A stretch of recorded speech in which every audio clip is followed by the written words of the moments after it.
Alléluia. Amen. La Bible nous parle d'une histoire. Il y avait un roi qu'on appelait Saoul. Saoul qui était un roi choisi par les hommes, mais confirmé par Dieu. Ce sont les hommes qui ont choisi Saoul. Dieu a confirmé les choix des hommes. C'est ce que moi j'appelle la volonté permissive. Parce que tant que nous vivons ici, nous avons deux types de volontés. Il y a la volonté parfaite de Dieu. Il y a aussi la volonté permissive de Dieu. La volonté parfaite de Dieu, c'est ce qui est prévu par Dieu avant même que tu viennes ici sur terre. Ce que Dieu a planifié pour ta vie avant même que tu viennes occuper cette planète terre. C'est-à-dire que tu es en train d'agir selon la pensée de Dieu et non selon ta pensée. C'est que Dieu est dans la volonté parfaite de Dieu. Il y a un problème bien aimé. Quand on est dans la volonté parfaite de Dieu, Dieu est en train de jouer le rôle de l'assureur. C'est-à-dire que Dieu assure tous les dégâts que tu connaîtras dans ta vie. Dieu prend soin d'assurer toutes les circonstances mauvaises ou bonnes que tu vas traverser dans ta vie. Parce que c'est lui qui est en train de faire passer sur ces chemins.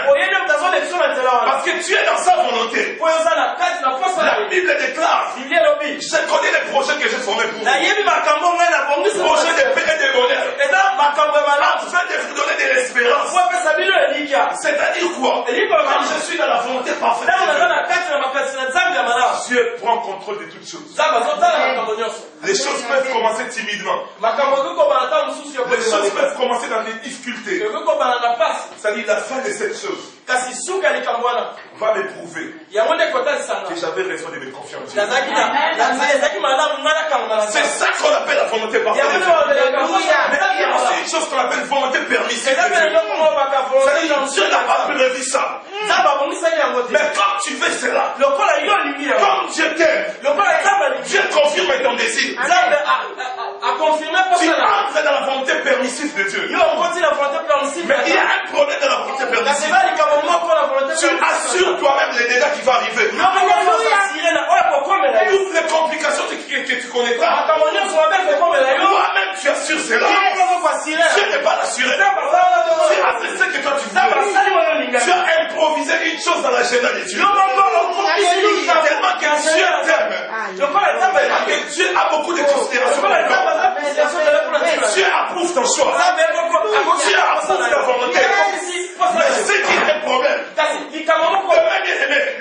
dans la volonté permissive, tu vas pleurer. Mais quand on est dans la volonté permissive, tu pleures seul. Voilà pourquoi quand nous pleurons, nous disons: Seigneur, pourquoi tu m'as abandonné? Dieu te répond: je ne t'ai pas abandonné. Dieu a accompli les désirs de mon cœur. J'ai accompli les conséquences. Je ne suis pour rien. Un jour, le Seigneur, dans sa volonté parfaite, il dira qu'il était temps pour Ézéchias qu'il puisse mourir. On apporta le message à Ézéchias. L'Éternel dit que tu dois mourir. Prépare-toi quand tu vas mourir. Cette personne va te tourner contre le mur. Pour dire: Seigneur, souviens-toi de tout ce que j'ai fait. La Bible déclare que Dieu n'aime pas voir une dette. Il pose la question: de qui suis-je débitaire pour que je puisse lui payer? Comme Dieu n'aime pas des dettes, Seigneur va dire au Seigneur: souviens-toi de mes dettes. Souviens-toi de mes bonnes œuvres. La Bible déclare que les prophètes n'étaient pas encore sortis de l'enclos. Il reçoit un message. Va dire à Ézéchias, et je lui achète encore autant d'années. Mais si vous êtes des lecteurs ou des lectrices de la parole de Dieu, pendant toutes ces années que l'Éternel lui a données, il a vécu le calvaire. Il a vécu le calvaire dans sa famille, dans son royaume. Il a compris. Il était mieux pour lui d'aller quand le Seigneur avait dit qu'il aille.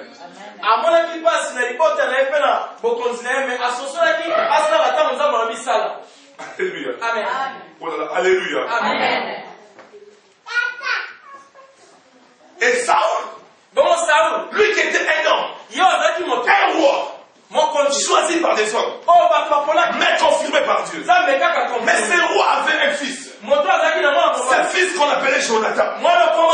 Et son fils qui était là, la Bible déclare, le roi Saoul lui n'aimait pas David. Le roi Saoul lui avait de la haine pour David. C'est à cause des femmes et du peuple qu'il avait cette haine. Parce que les femmes disaient une chose. L'épée de Saoul a tué 1000 personnes. Et l'épée de David a tué 10 000. Et le roi devenait jaloux. Il a commencé à jalouser David. Parce que la Bible déclare une chose. Toutes les femmes de Jérusalem étaient derrière David. Le roi développait une certaine jalousie dans son cœur. Son objectif premier était d'éliminer David. Saoul a dit David. Mais David nous a aimé dans ma table. Amen. Alléluia. Amen. Et qu'est-ce qui va se passer? Il avait un fils Jonathan. Et Jonathan, la Bible écrit que l'âme de Jonathan a commencé à aimer David. Le vrai amour repose dans l'âme. Amen. La vraie haine aussi repose dans l'âme.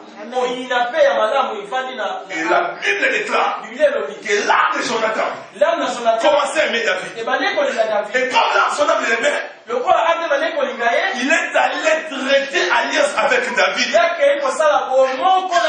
Écoutez-moi vous dire une chose. Il vaut mieux traiter alliance avec une personne quand il n'y a encore rien. Il vaut mieux créer des relations avec une personne quand il ne représente encore rien. N'attends pas que cette personne soit élevée pour que tu crées des relations avec lui. Je disais à l'homme de Dieu, si Dieu m'élève à un niveau international, je n'aurais plus besoin de créer des amitiés. Pour être mon ami, soit tu dois avoir mon niveau financier ou plus que moi. C'est maintenant qu'il faut créer des relations avec moi. Peut-être lorsque ce serait élevé, les fouloirs ne te seront pas accessibles.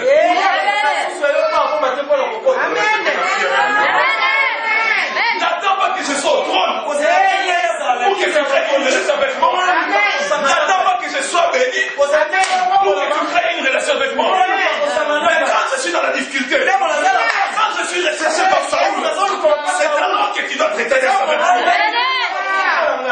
Alléluia. Jonathan avait compris une chose.